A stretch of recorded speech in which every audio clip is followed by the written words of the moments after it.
Good morning, friends. Today, it's almost noon, and I've been avoiding my homework.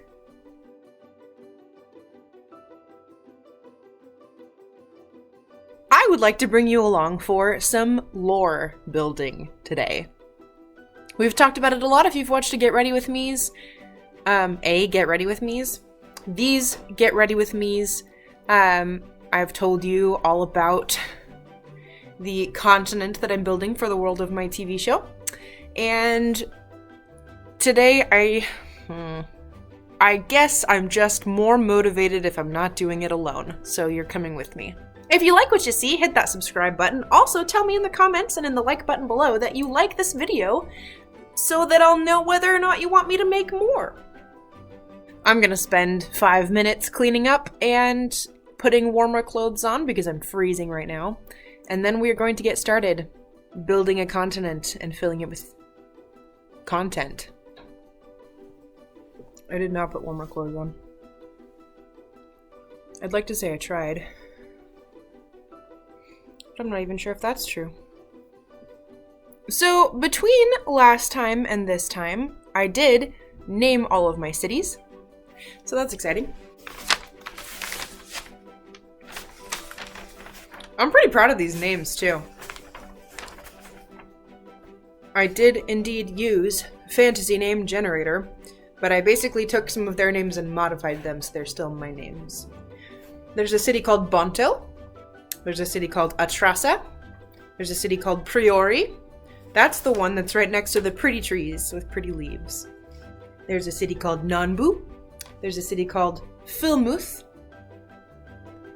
The crevasse has lots of names because there are lots of cities there. There's a place called Strill. It's next to a bog. There's a place called Brumuth, right next to a low mountain. There's a place called Blizdrin. There's a place called Dorthore. And there's a Saratha and a Varuga Coast. Did I name them all? I think that's everything. And then, of course, there's Chelenium. Oh, and there's the Friarden ruins and the Zanalas ruins. Okay. So, what do I mean when I say coming up with lore? Well, you've heard before, I am taking a leaf out of Tolkien's book / J.R. Martin's book. Is that right? I don't remember the letters that go before his name. And working on a whole bunch of what's in the world before we jump into people walking through the world. So, when I say the lore, I want to know how old things are. I had this dope checklist. Let me go find my dope checklist because that's going to be helpful. Okay, here's my history I'm supposed to be coming up with right now. What era is it? It's a good question. I'm gonna use this big ol' pal to take notes. Because last time I did this, I just prattled on to y'all about what I was writing or coming up with, and then forgot what I was writing until I watched it later. So, not helpful. I'm gonna take notes. What era is it? For example, if you're not sure how that's marked, we are in 2012 AD, right? 2012? Girl. That's one way people look at it. I feel like there's a fancier term and I learned it, but I don't remember what it is. In the world of Critical Role, they start in like 826 PD, post-divergence. So I kind of have to figure out how they mark things. Is there a big cataclysmic event that marked the turn of a new era? Or, like, they've got to have a way of marking time. Okay, I'm just going to go over all the things that we need to cover, and then we're going to cover them.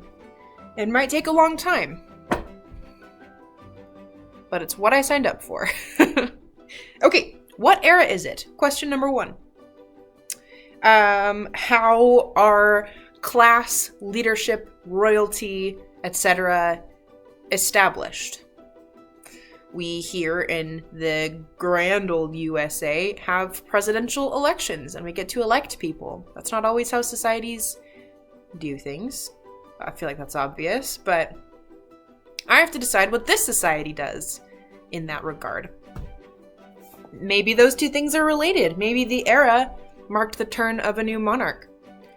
Then I have to discover or name or figure out what is the far past. What is the creation myth? How do these people believe life began? Or whatever their myth is about the beginning of time. Then the distant past, such as how the continent began, which could be similar or different from the era, what era it is, depending on how developed or far along this continent is. The next category is recent past, which is war, leadership changes, weather patterns, catastrophes, etc. Okay, and then I have it listed that I need to come up with the wealth, poverty, famine, and plague past. This might be something I'm more aware of thanks to COVID. And then the next one is the history of the relationships between kingdoms and continents, etc. Are there more than just this one continent? I assume there must be. I think that these history things will help me to shape the minor lore things. Wow, I have a checkbox I can check off. Name people groups, cities, and settlements. Create a map. Done. A government system. Not done. Well, okay. That's where it ends. Gosh, we're at 19 minutes and I've covered 3 minutes of information. That's about how these normally go. Alright, friends, let's get started digging in here. Here's some of the lore I have developed or decided or come up with. I've decided that as far as religion or deities, these people believe primarily, there are some cults that don't believe this way, but primarily the people believe in some sort of being that controls fate and destiny. So a lot of people believe in karma, that there's some sort of being or deity that carries out karma. They believe in balance to the world, that a lot of people are afraid that because something really good has happened, something really bad must be coming, or they feel that they will receive something really good because something bad has already happened to them. And apparently, I mean, they wouldn't just believe this blindly. There has to be history that shows that this kind of gets carried out. So, I've also decided that as far as the governing system or ruling systems, I guess, there are some major cities and some minor cities, and the major cities probably have some relationship between each other, but are not, like, they're not all in one kingdom or something like that. So they are their own people, separate from each other. And I think that what makes the most sense is that at some point there was like a governing monarch or family over the whole continent as one kingdom, and it did not go well, and either the family was assassinated because murder happens, or something happened so that the people are not in power anymore. It's part of the lore. I get to decide what happened to this royal family or ruling family so that the people became separate. Maybe that has to do with the era.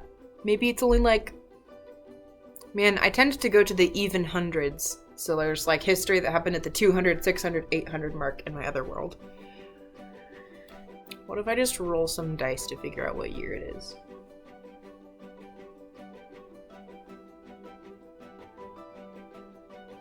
Hell, this thing's generated on a dice. I'm gonna do it.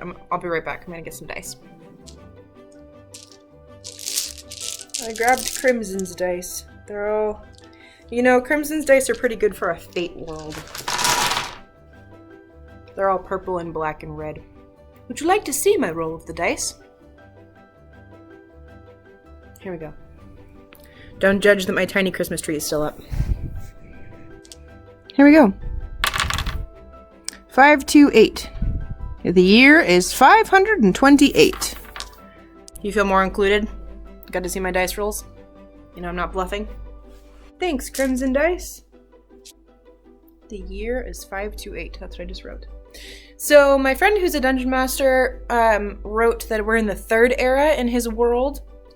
So that's a helpful thing.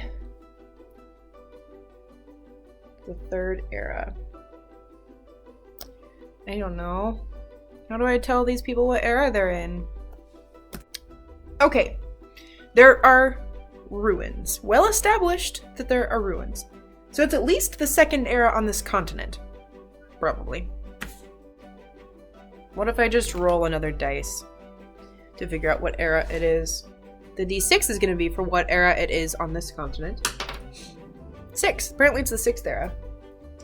Out of... Gosh, that's another 6. I'm not going to go with that. There were 2.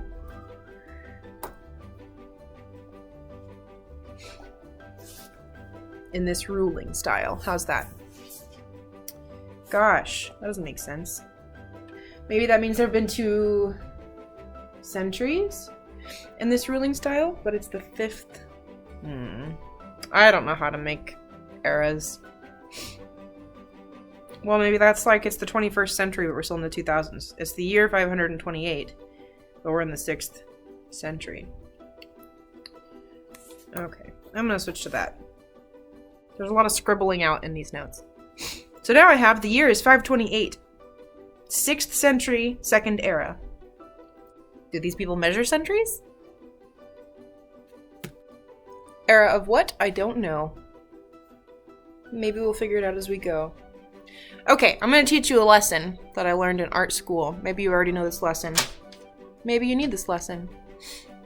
One of the best things my professor, one of my favorite professors taught me was, I didn't listen the first time and then I saw how fruitful it was to follow his instructions.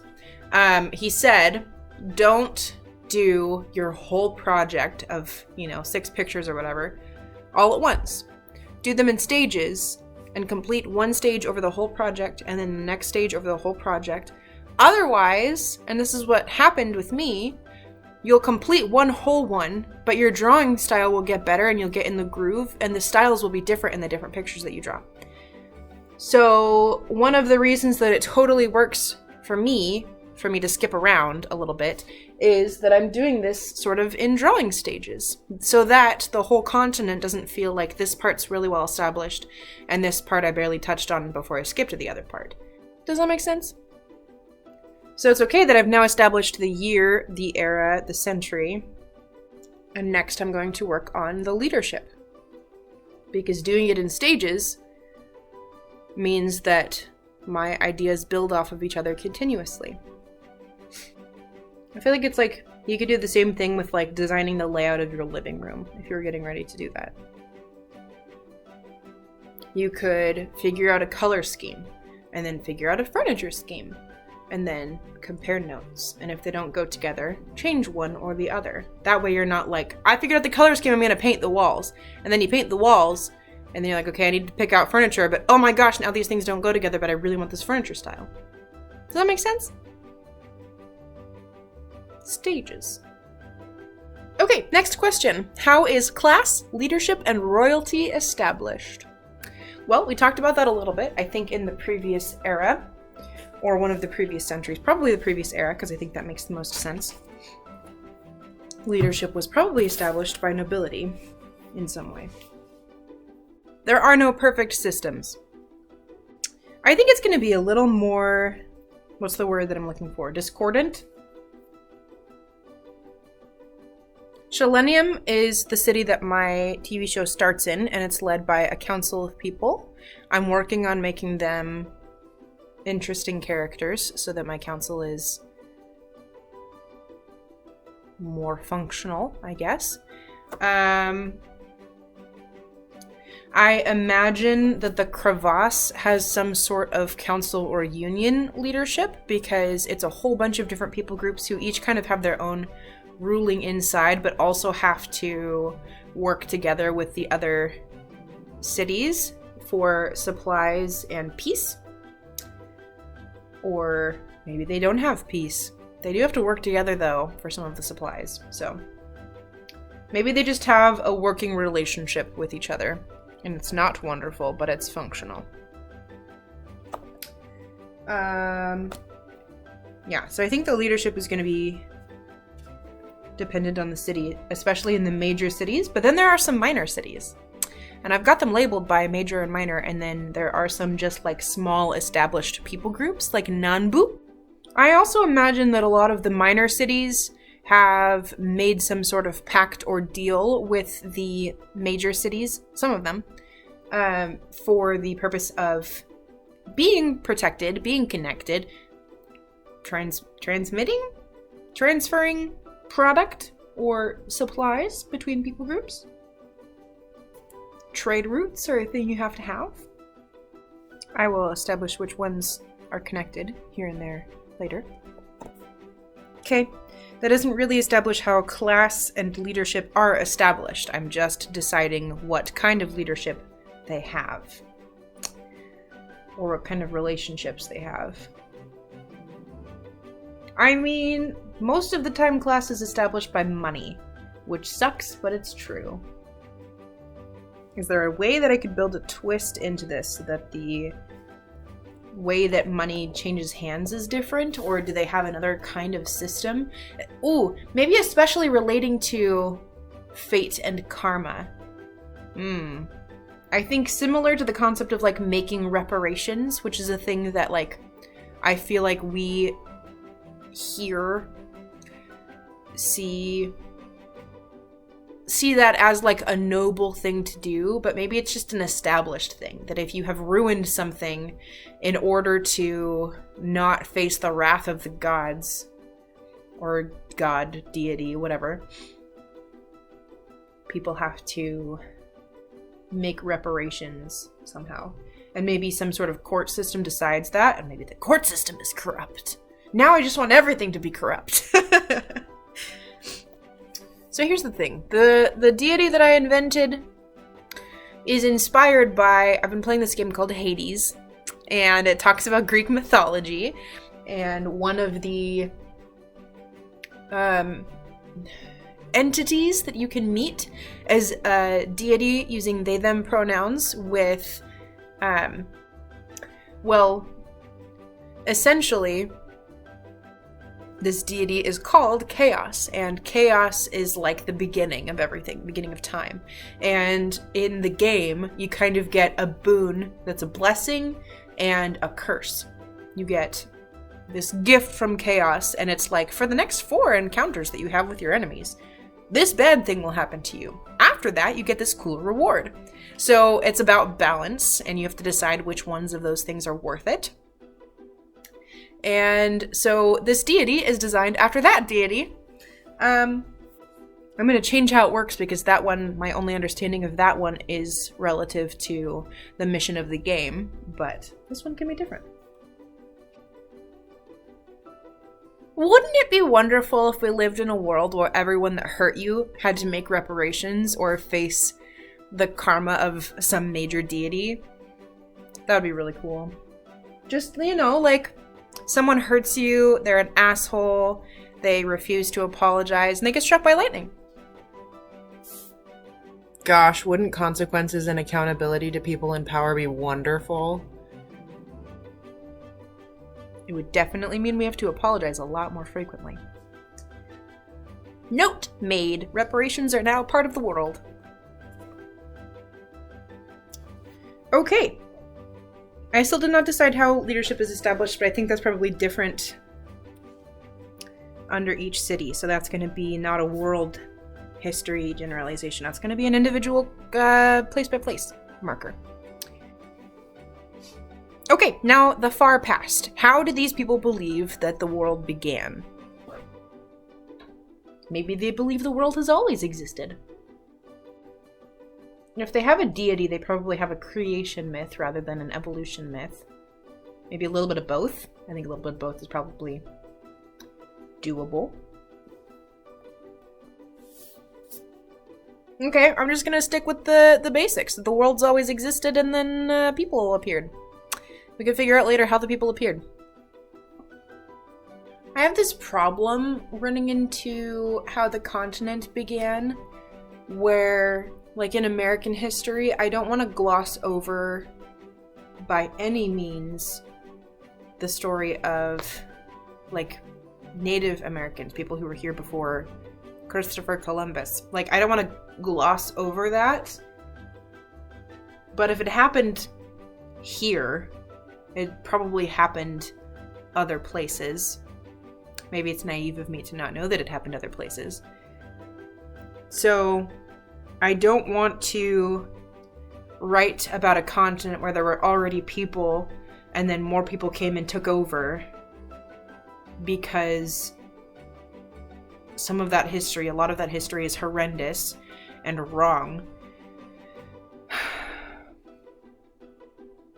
But it's also like people who want power and are entitled and have a feeling of supremacy tend to do that. Walk into a land that they want and take it for their own.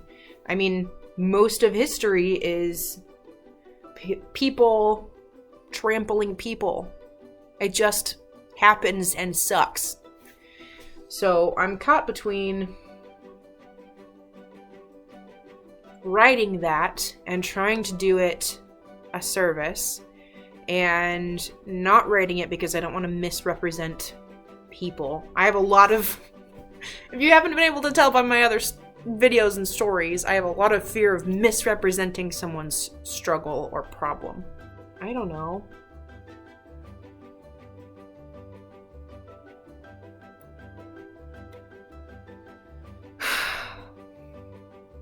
This is a hard one to wrestle with. I think I'm just going to wrestle with it a little bit longer and leave the how we got on this continent alone for a little bit. Okay, and then the last category that I want to cover today is war and recent past. So it's war, changes in leadership, weather patterns, and catastrophes. And the reason this is important is that I'm looking back through history in light of our pandemic and seeing the Black Plague and the Spanish influenza and seeing that sickness and catastrophe just kind of happens every 100 years or so. There's some sort of new illness. That's what it seems like anyway. I would love to write a world where war doesn't happen, but it does happen because people want power and have disagreements. What would be an interesting weather pattern? Maybe the people have a lot less war because of the chaos beliefs, because they believe in a balance to the world, or maybe, maybe it's more like they call upon chaos to make things right, and illness and world catastrophes coincide instead of war. How's that for a concept? Whenever we get messed up, illness tests us. If that's true in the real world, I think we failed our test. So maybe it's less of, I declare war, come fight me in battle, and more of, I'm going to do this horrible thing because it needs to be done and suffer the consequences. Is that shitty? You know, the world's filled with shit sometimes. So, well, actually, that's really realistic if the person who's doing the shitty thing believes that they're causing balance.